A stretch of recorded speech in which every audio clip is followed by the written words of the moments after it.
দারিদ্রতা কাটাতে আড়াই মাস আগে ইতালির উদ্দেশ্যে বাড়ি ছাড়েন আলী হাওলাদার। গেল 17 জুন ভূমধ্যসাগরে ডুবে যায় নৌযানটি। মারা যান আলীসহ 11 জন, যার মধ্যে 3 জনই মাদারীপুরের বাসিন্দা। শোকের ছায়া বিরাজ করছে পুরো এলাকায়। মাদারীপুরের খানকান্দি এলাকার আলী হাওলাদারের বাড়ি। ঈদের দিন খবর আসে ইতালি যাওয়ার পথে নৌকাডুবিতে মারা গেছেন আলী। নিমেষেই পুরো পরিবারের ঈদের আনন্দ যেন বিষাদে পরিণত হয়। ছুটে আসেন প্রতিবেশী ও স্বজনরা। সান্ত্বনা দেওয়ার ভাষাও যেন হারিয়ে ফেলেছেন তারা।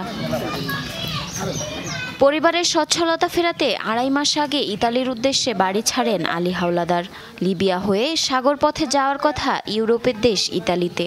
ইঞ্জিন চালিত নৌকায় পাড়ি দেন ভূমধ্যসাগর। 17 জুন ল্যাম্পাডুসা দ্বীপের কাছে নৌকা ডুবে মারা যান আলীসহ 11 জন। এর মধ্যে 3 জনই মাদারীপুরের। এই লোক দেশে গাড়ি চালাইতে ইতালির পথে যাওয়ানো করা অ্যাক্সিডেন্ট করে মারা গেছে। আমার বাড়িটা রোজার ভিতরে গেছে আলী ওর নাম।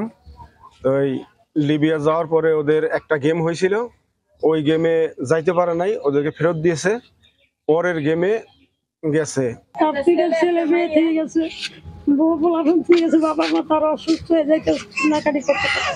সন্তানকে হারিয়ে বাকরুদ্ধ আলীর বাবা। 2 ছেলেমেয়ে নিয়ে যেন অথই সাগরে পড়েছেন আলীর স্ত্রী।